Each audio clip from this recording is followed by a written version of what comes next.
قوم بدلے گی تو حالات بدلیں گے، قوم نہیں بدلے گی تو حالات نہیں بدلیں گے۔ بالکل صحیح تھا، حالات اس سے بھی زیادہ خراب ہوں گے تو بھی وہ فیصلہ صحیح تھا۔ چندہ جمعیتوں کو، جماعتوں کو، مدرسوں کو، اداروں کو، اسکولوں کو چندہ پیسہ کہاں سے ملتا ہے؟ مسلم اکثریتی علاقوں سے۔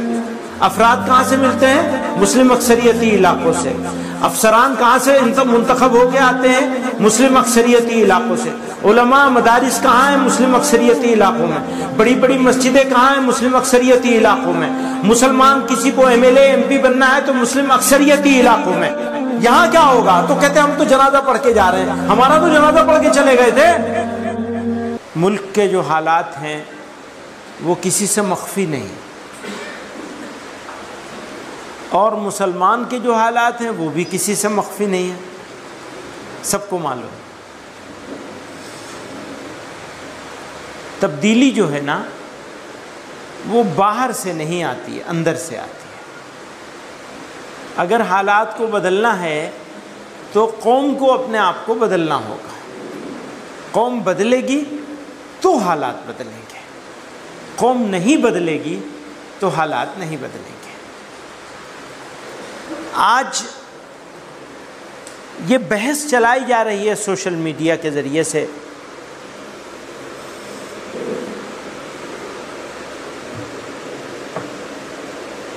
کہ یہاں پر ہم لوگ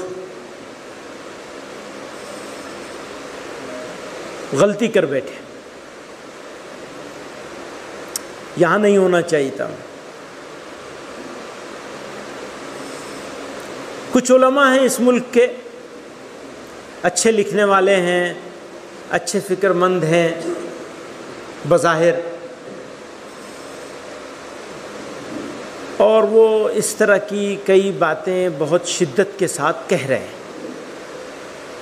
اور اس سے آدمی متاثر بھی ہوتا ہے، فطری بات ہے، کیونکہ حالات پیچیدہ ہیں۔ اس حوالے سے میں دو بات کہنا چاہتا ہوں۔ ایک یہ کہ ملک میں تین طرح کے لوگ ہیں، ایک مسلمان ہے اور ایک غیر مسلم ہے، پھر غیر مسلم میں دو طرح کے لوگ ہیں، ایک وہ ہیں جو ہمارے دوست ہیں، دوسرے وہ ہیں جو ہمارے دشمن ہیں۔ میرے خیال میں دوست لوگ جو ہیں وہ 5% سے زیادہ نہیں ہیں، یہ ہو سکتا ہے زیادہ بھی ہوں لیکن میں 5% مانتا ہوں۔ دوسرے وہ ہیں جو دشمن ہیں، وہ میرے خیال میں 20%، زیادہ سے زیادہ، جو ہم کتنا بھی اچھے ہو جائیں وہ ہمیں معاف نہیں کریں گے۔ اور تیسرے وہ ہیں جو خاموش ہیں، توجہ چاہوں گا وہ آتے جاتے رہیں گے، میں آنے جانے والا نہیں ہوں، چلا جاؤں گا بھی۔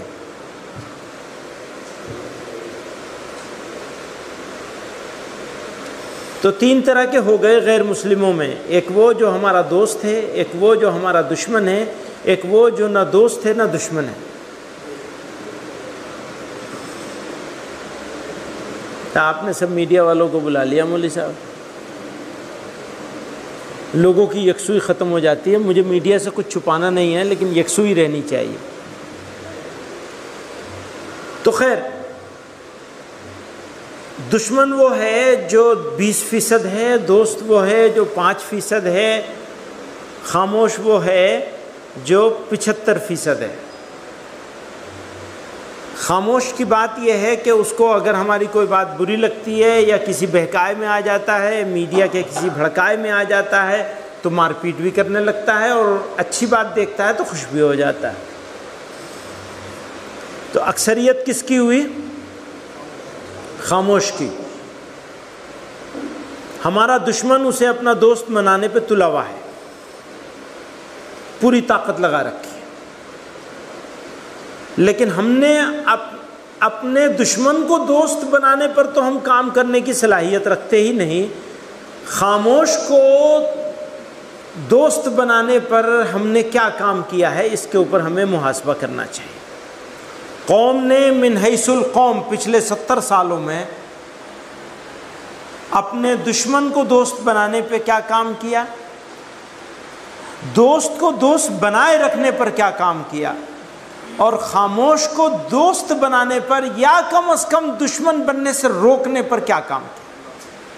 اس کا محاسبہ ہونا چاہیے، اور اگر محاسبہ نہیں کر سکتے تو پھر ہم ایک کامیاب قوم کا اور قوم کی رہنمائی کے فریضے کو انجام دینے والے نہیں بن سکتے۔ معاف کیجیے گا، ذمہ داری کسی بورڈ کے اوپر نہیں ہے، انڈیا کے مسلمانوں کی ذمہ داری آپ کے اوپر ہے، جمعیت علماء کے اوپر ہے، اور اگر آپ ناکام ہو جائیں گے تو خدا کے ہاں جواب آپ ہی کو دینا پڑے گا، دوسرے سے سوال نہیں ہوگا، کسی بورڈ سے، کسی جماعت سے، کسی جمعیت سے سوال نہیں ہوگا، سوال جمعیت علماء سے ہوگا۔ تمہیں ہم نے اس منصب پہ بٹھایا تھا، تمہیں ہم نے یہ ذمہ داری دی تھی، تم نے ادا کیا یا نہیں کیا؟ بھول نہیں ہوئی تھی، سوچ سمجھ کر کے فیصلہ کیا گیا تھا۔ آج بھی ثابت کیا جا سکتا ہے کہ بزرگوں کا وہ فیصلہ بالکل صحیح تھا، حالات اس سے بھی زیادہ خراب ہوں گے تو بھی وہ فیصلہ صحیح تھا۔ ان کے اس فیصلے کی وجہ سے حالات خراب نہیں ہوئے ہیں، ہماری نااہلی کی وجہ سے حالات خراب ہیں، ہم ذمہ دار ہیں، ہم قصوروار ہیں۔ آئیے محاسبہ کیجیے اپنا اور جواب دینے کے لیے تیار ہو جائیے، اپنی گردن میں جھانکیے، گریبان میں جھانکیے، آپ نے کیا کیا۔ سنیے بس آخری بات، انڈیا میں مسلمان دو حالت میں ہیں، مجموعی طور پر اقلیت میں ہیں، اور یاد رکھیے گا اس ملک میں کوئی اکثریت نہیں ہے، یہ اقلیتوں کی اکثریت کا ملک ہے، مائنورٹیز کی میجورٹی کی کنٹری ہے۔ ہمیں اپنے دماغ کی کھڑکی کھولنی پڑے گی اور اس سے نکلنا پڑے گا جہاں ہم بیٹھے ہوئے ہیں، اور بے ایمان ہیں وہ لوگ جو تہمت لگاتے ہیں، الزام لگاتے ہیں اور مسلمانوں کو غلط راستے پہ لے جانے کی کوشش کر رہے ہیں، دشمن ہیں، ان سے مقابلہ کرنا پڑے گا ہمیں اور آپ کو۔ تو سن لیجئے، مسلمان بحیثیت مجموعی اگر دیکھیں گے تو اقلیت میں ہیں، اور مقامی طور پر کہیں اقلیت میں ہے، کہیں اکثریت میں ہے، کہیں اقلیت میں ہے، کہیں اکثریت میں ہے۔ دیوبند میں اکثریت ہے، بنگلور کا بھی کچھ علاقے ایسے ہوں گے، محلے یا وارڈ جہاں اکثریت میں ہوں گے۔ تو اس طرح سے الگ الگ علاقے ہیں جہاں مسلمان مقامی طور پر اکثریت میں ہیں، اور بہت سارے علاقے ایسے ہیں جہاں مقامی طور پر بھی اقلیت میں ہیں۔ ٹھیک، اگر مسلمان کی تعداد 20 کروڑ مان لی جائے تو مجھے یہ بتائیے کتنے فیصد مسلمان ہیں جو مقامی طور پر اکثریت میں ہیں، اور کتنے فیصد ایسے ہیں جو مقامی طور پر اقلیت میں ہیں۔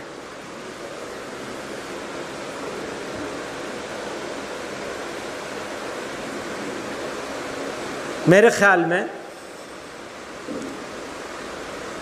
12-15 فیصد سے زیادہ لوگ ایسے نہیں ہوں گے جو مسلم اکثریتی علاقوں میں رہتے ہوں۔ 85 سے 90 فیصد یا 88% مسلمان غیر مسلم اکثریتی علاقوں میں رہتا ہے، ان کے درمیان رہتا ہے۔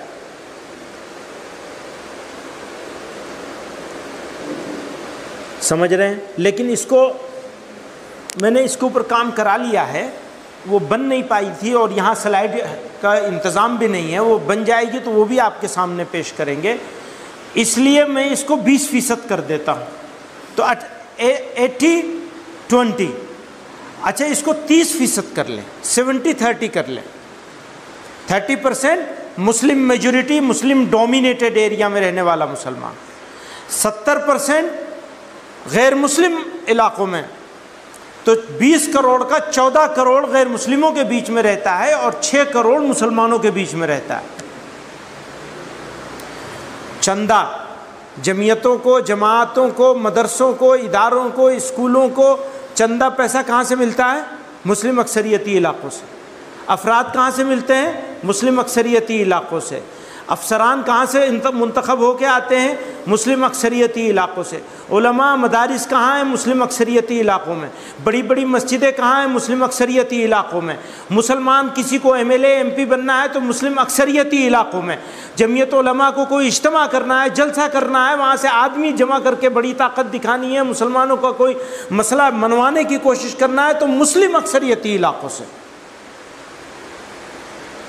سب کچھ مسلمانوں کا، مسلم جماعتوں کا، مسلم شخصیات کا، M P M L A بننے کا یا مسلم پولیٹیکل پارٹی کھڑی کرنے کا، مسلمان اکثریتی علاقوں سے۔ حالانکہ مسلمانوں کی اکثریت 2/3 رہتی ہے غیر مسلم اکثریتی علاقوں میں۔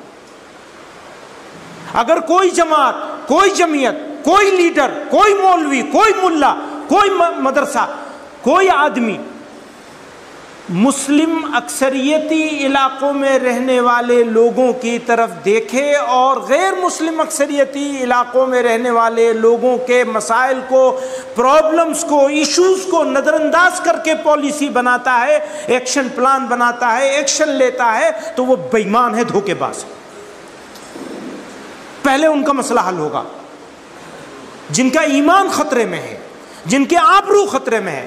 اگر میں دیوبند میں رہتا ہوں، گھر کا دروازہ کھلا چھوڑ کے سو جاؤں تو آبرو کا خطرہ نہیں، چوری کا خطرہ ہے۔ وہ گھر کا دروازہ بند کر کے بھی سوتے ہیں تو ان کی آبرو محفوظ نہیں رہتی۔ ان کے بارے میں سوچے بغیر کوئی کام کیا جائے گا، چاہے آپ 70 پاکستان بنا لیں، آپ مسلمانوں کے دشمن کہلائیں گے۔ بنے ہوئے پاکستان کو پاکستان بنایا گیا۔ آج بھی لوگ رہتے یہاں ہیں، بات پاکستان کی کر رہے ہیں، وہاں لے جانے کی پھر کوشش کر رہے ہیں مسلمانوں کو۔ مجھے یہ بتایا جائے کہ کنڑ بولنے والا جو مسلمان گاؤں دیہات میں پڑا ہے، اس کے ریہیبلیٹیشن کا پلان مجھے بتایا جائے، پھر مجھ سے بات کری جائے۔ اور اگر اس کا پلان نہیں بن سکتا ہے تو دوسرا کوئی پلان انڈین مسلمانوں کے لیے نہیں ہو سکتا۔ ان کو نظر انداز کر کے انڈین مسلمز کے لیے کوئی پلان بنایا جائے گا، دھوکہ ہوگا وہ بس۔ آپ سمجھ رہے ہیں میری بات؟ ہمارے سامنے 14 کروڑ مسلمان ہیں، 14 ہیں نہیں، وہ ہیں 18 کروڑ۔ یہ 2-4 ہی کروڑ ہیں، بس 2-3 کروڑ جو انڈین مسلمانوں کے ریپریزنٹیٹیو بن گئے ہیں، صرف اپنی لوکل اجتماعیت کی بنیاد پر کہ ہم ایم ایل اے جتا سکتے ہیں، ہم ایم پی جتا سکتے ہیں، تو ہم ہیں۔ اس لیے میں نے کشمیر پر وہ بات کری تھی۔ پھر کہتا ہوں، بار بار کہوں گا، مجھے یا تو سمجھا لو، میں واپس ہو جاؤں گا، ورنہ 1952 میں فیصلہ ہوا تھا، 1973 میں فیصلہ ہوا تھا، 1966 میں فیصلہ ہوا تھا۔ 52 میں تو مولانا حسین احمد مدنی کی صدارت میں فیصلہ ہوا تھا کشمیر کے اوپر۔ یہ تو سب بعد میں ملا ہے مجھے، اب ڈھونڈنے سے ملا ہے۔ فیصلہ پہلے کر لیا تھا جمعیت علماء کی مجلس عاملہ نے۔ کہتے ہیں خوش کرنے کے لیے کیا؟ نہیں، ہاں خوش کرنے کے لیے کیا، اللہ میاں کو خوش کرنے کے لیے کیا، باقی سب ناراض ہو جائیں، پرواہ نہیں۔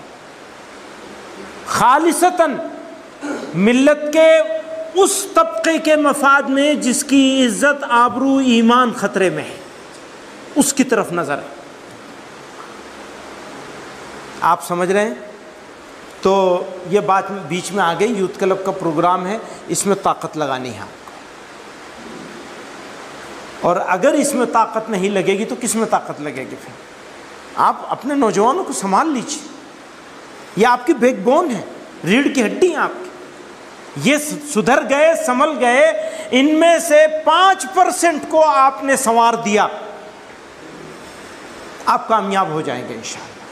5% کو یاد رکھیے، سارے لوگوں کو نہ سدھارا جا سکتا ہے، نہ ہمارے اوپر ذمہ داری ہے۔ ہمارے اوپر ذمہ داری کیا ہے؟ کیا ذمہ داری ہے؟ کوشش کرنا، کوشش کرنا ہماری ذمہ داری ہے، انجام تک پہنچانا اللہ میاں کا کام۔ ذمہ داری پوری کریں گے، محنت کریں گے، اللہ میاں سے دعا مانگیں گے، اللہ میاں آپ اس میں کامیاب کر دیجئے، رنگ بھر دیجئے۔ ہمارے پاس کیا طاقت ہے؟ بے سر و سامان ہے، ہمارے بزرگوں کو تو ہماری قوم نے ان کے سر پر جوتے مارے ہیں، ان کی داڑھیوں کو نوچا ہے، ان کی پگڑیوں کو پیروں تلے روندا ہے، ایک چھوٹی سی سچ بات کہنے کے لیے، بس ایک چھوٹی سی سچ بات کہی تھی انہوں نے تو کچھ چھینا نہیں تھا قوم سے، ایک ہی بات تو کہہ رہے تھے وہ، بھائی ایسا مت کرو، وہ تو بنا ہوا ہے جو تم لے رہے ہو، آلریڈی بنا ہوا ہے، وہ کیا لے رہے ہو تم،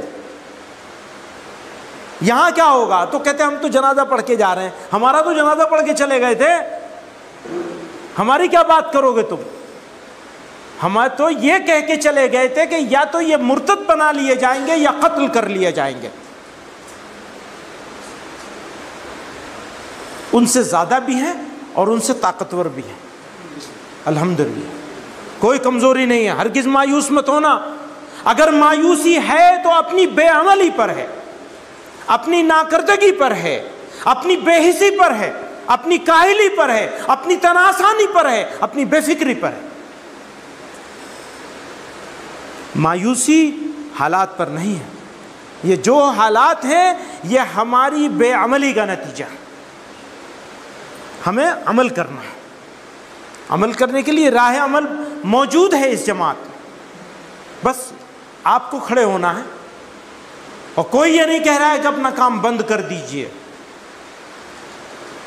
کوئی نہیں کہہ رہا آپ سے کہ اپنا کام بند کر دیجئے، اپنے کام کے ساتھ ذمہ داری سے روزانہ 2 گھنٹے اس کام میں جوڑ لیجئے، چاہے 1 گھنٹہ صبح 1 گھنٹہ شام ہو، چاہے ایک ساتھ 2 گھنٹہ ہو، چاہے اس کو ہفتے میں لے لیجئے کہ ہفتے میں 2 مرتبہ روزانہ 2 گھنٹے کے حساب سے گھنٹے متعین کر کے ہم اس کام میں لگائیں گے، بس آپ سے روزانہ 24 میں سے 2 گھنٹے کا سوال ہے، ذمہ دار لوگوں کی بات کر رہا ہوں، نوجوانوں کی بات نہیں کر رہا ہوں، آپ لوگوں کی بات کر رہا ہوں، لوگ پوری قوم آپ کی طرف ٹکٹکی باندھے بیٹھی ہے، آپ نے لوگوں کو بندھے ہوئے بستر آپ نے کھلوائے تھے، آپ کے بزرگوں نے، ذمہ داری آپ کی ہے، آپ سنبھالیں گے اس قوم، آپ علماء ہیں، آپ جمعیت علماء ہیں، آپ ہی ہیں، آپ کے علاوہ کوئی نہیں، کوئی دوسرا نہیں آئے گا اس قوم کو سنبھالنے والا، معاف کریے گا کسی کی برائی نہیں کر رہا ہوں، اللہ تعالیٰ جس سے کام لینا چاہے گا لے لیں گے، ہم اور آپ نہیں کریں گے تو اللہ تعالیٰ ہمارے اوپر بدذات لوگوں کو اللہ تعالیٰ مسلط کر دیں گے، اور وہ ایڑیوں تلے ہمیں روند کر گزر جائیں گے اگر ہم خاموش بیٹھے رہیں گے، اگر ہم بے عملی کرتے ہیں۔ اللہ تعالیٰ ہمیں آپ کو سب کو آپ لوگوں کے طفیل میں مجھے بھی کچھ عمل کی توفیق عطا فرما دے۔ وآخر دعوانا الحمدللہ۔